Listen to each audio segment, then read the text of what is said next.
University में मैं पढ़ाई करता था, जीपीएससी क्लियर करके मैं क्लास 1 क्वालिफाइड हो चुका था। लेकिन मैंने सोचा कि क्लास 1 तो बहुत बनेंगे, लेकिन साधु संत जो पढ़े लिखे नहीं बने तो ये समाज कम्युनिस्ट बन जाएगा, धर्म विरोधी बन जाएगा या देश का गद्दार बन जाएगा। कैसे बनेगा गद्दार? क्योंकि हमें बताया जाता है कि राम राम नहीं जय रावण बोलो, हमें बताया जाता है राम राम नहीं जय जोहार बोलो। चलो आपकी किसी प्रांत की अगर यह संस्कृति है जय जोहार बोलना तो ठीक है, लेकिन यहाँ की जो संस्कृति है कि जय जोहार नहीं जय गुरु बोलिए, तो वो हम क्यों नहीं बोले? लोकल संस्कृति को नष्ट करने का मतलब होता है राष्ट्रीयता को नष्ट करना, विविधता को नष्ट करना। और यूनिवर्सिटी इन डाइवर्सिटी, ये हमारा कल्चर है, विविधता में एकता। तो मित्रों, आज हमारे समाज में बहुत सारी समस्याएं हैं और बहुत लोगों ने अनेक अनेक प्रकार की समस्याएं बताई, तो कुछ महत्वपूर्ण बिंदुओं पर मैं प्रकाश डालने का प्रयास करूंगा। तो हमारे समाज में सबसे बड़ी समस्या या आदिवासी समाज हिंदू नहीं है, या अनेकों समस्याएं हमारे समाज में जो पनपी हैं, बढ़ रही हैं, फैल रही हैं, उसके पीछे जैसे नहीं मानो रे भुरेटिया नहीं मानो, वैसे हमें बोलना पड़ेगा नहीं मानो रे कालेड़िया नहीं मानो। ये काले अंग्रेज जो बुद्धि से दिखते तो इंडियन है, लेकिन उनके विचार, इनकी सोच अंग्रेजों जैसी है जो हमें तोड़ना चाहते हैं। और हमारे समाज पर एक वैचारिक आक्रमण हो चुका है, हमारा समाज बिखर रहा है, टूट रहा है और हमारा समाज भ्रमित हो चुका है। सत्य क्या है, असत्य क्या है, जय गुरु बोलो, राम राम बोलो, जय रावण बोलो, मिशनरी बन जाऊं, आदिवासी बन जाऊं, क्या बनूं, क्या करूं, कुछ नहीं पता। एक बार मैं हमारे नंदुरबार जिले में एक लॉ कॉलेज है, वहां पर मैं गया तो निरक्षर लोगों की बात तो छोड़ो, पढ़े लिखे बच्चों ने मुझे सवाल किया कि हर प्रकार के अलग अलग संगठन आ रहे हैं। कोई बोल रहा है हमारा कोई धर्म नहीं है, कोई बोल रहा है हम हिंदू नहीं है, कोई बोल रहा है हम प्रकृति पूजक है, कोई बोल रहा है हम कुछ नहीं, हम सबसे अलग हैं। तो माने तो किसकी बात माने?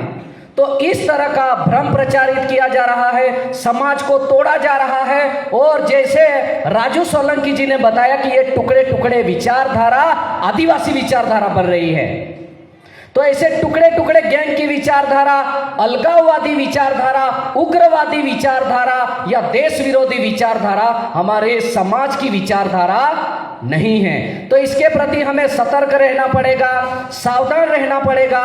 और जैसे राजू सोलंकी जी ने और एक मुद्दे की बात की कि जो अलग अलग सामाजिक संगठन हैं, तो मुझे तो अधिकतर जो सामाजिक संगठन आदिवासी समाज के नाम पर बनते हैं, उनका पहला और आखिरी एजेंडा एक ही होता है, आदिवासी समाज को हिंदू धर्म से अलग करना।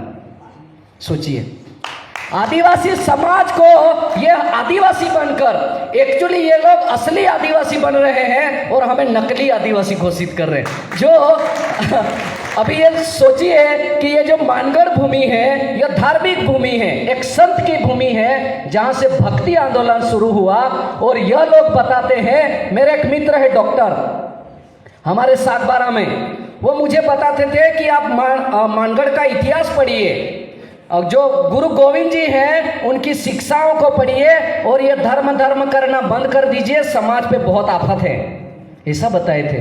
तो मैंने जब देखा कि एक डॉक्टर पढ़ा लिखा व्यक्ति ऐसा बोल रहा है, क्योंकि वामपंथी विचारधारा का सिस्टमेटिक प्रीचिंग हो रहा है, वो अंदर गांवों में जाकर प्रचार कर रहे हैं, लेकिन हम प्रचार नहीं कर रहे हैं। हमने करीब 10 साल से वैसे 5 साल से सिस्टमेटिक रूप से राष्ट्रीय आदिवासी मंच का निर्माण किया है कि जिसमें आदिवासी समाज में जो अनेकों प्रकार की समस्याएं हैं, विशेषतः धर्म संस्कृति संबंधित, उस संस्कृति को बचाया जाए, उसको फैलाया जाए। और उसी का एक अंश जो गुरु गोविंद जी है, जिन्होंने हमें व्यसन मुक्त रहने का सिखाया है। और इनकी सबसे बड़ी बात, जैसे मैंने बताया कि नहीं मानो रे भुरेटिया नहीं मानो, ये भुरेटिया माने कि जो अंग्रेज हैं, जो हमारे देश के विरोधी थे, कई लोग तो उनको अंग्रेज नहीं होते तो आज भारत इतना प्रगतिशील नहीं होता, ऐसा बताते हैं। एक्चुअली जब अंग्रेज नहीं थे, मुगल नहीं थे, तब भारत दुनिया का सर्वश्रेष्ठ राष्ट्र था। लेकिन पता नहीं ऐसा कैसा नैरेटिव आदिवासी समाज का बन चुका है जो नेतृत्व करने वाले लोग हैं उनसे मैं नम्र अनुरोध करता हूं, डिंडोर जी से भी, कि हमें खुलकर बोलना होगा। हम हिंदू हैं, हमारे नैरेटिव को स्पष्ट करना होगा। प्रभु रामचंद्र हमारे पूजनीय हैं, होली और दीपावली हमारे मुख्य त्योहार हैं और हम भारत देश के अभिन्न अंग है। भारत से अलग नहीं है हमारी संस्कृति, लेकिन इसको अगर काउंटर करना है तो मैंने एक जवाब खोजा है कि कई लोग बोलते हैं कि आदिवासी संस्कृति अलग है। हमारे एक सॉन्ग बना है हमारे गुजरात में, शायद आपके यहाँ भी गाते होंगे, बोलिया माँ जुदी है, भाषाया माँ जुदी है, आदिवासी मिले है, दूर देखूंगो गावे। तो हमने क्या बोला कि ये लोग बताते कि हमारी बोली अलग है, हमारा पहरवेश अलग है, हमारा कल्चर अलग है, सब कुछ अलग है। अरे गधों, अलगता में ही एकता इस भारत देश की संस्कृति है।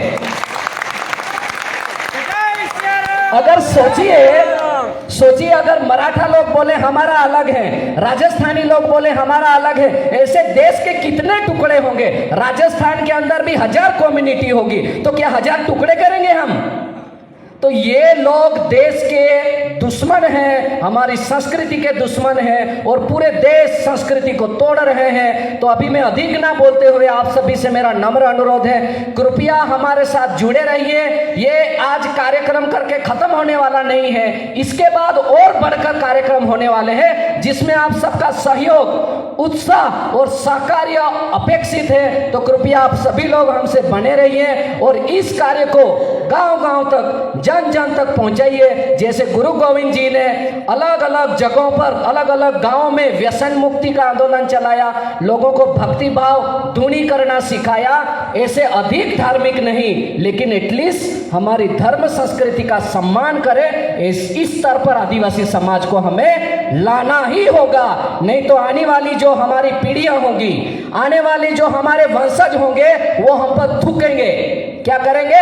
थूकेंगे कि इनके पास अवसर था, इतना समय अभी भी नहीं बिगड़ा, जब जागो तभी सवेरा।